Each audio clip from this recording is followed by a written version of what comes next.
A Libyan woman's dramatic claim that she was tortured and raped by security forces has attracted attention around the world. Now she's speaking out again in an exclusive interview with CNN's Nick Robertson.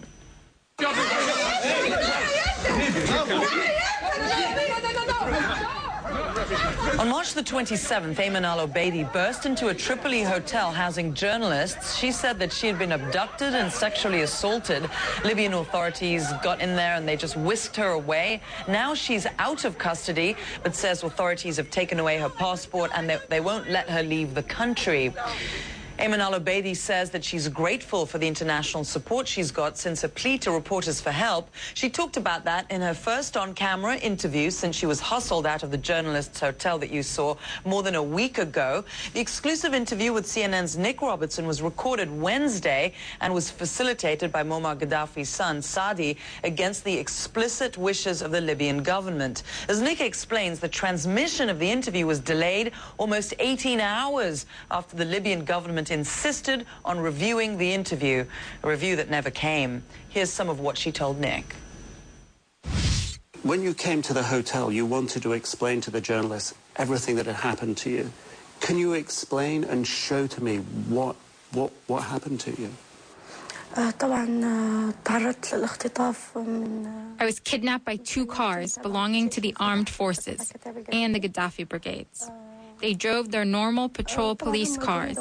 They dropped me off the patrol car because I am from the eastern province, and they asked me to ride in their car.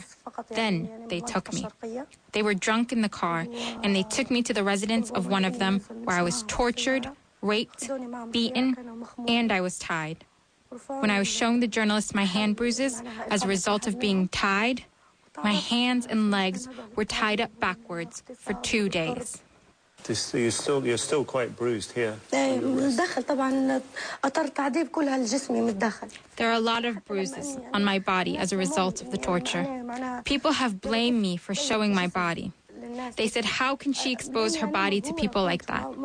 Because I was depressed, and there's no way to show people how I was tortured and the way I was tortured in. I was brutally tortured to the point of them entering weapons inside of me.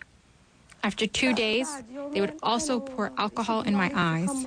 When the Libyan government spokesperson came on and said that I was drunk and mentally challenged, he had not reviewed the case or seen the investigation. He just spoke without any knowledge. They just know how to lie. Your situation has touched the hearts of thousands of people around the world. Why do you think that is? So the whole world can know what's happening in Libya. Libya has lived many, many years without media exposure, without exposing the facts. Let the world know what's happening.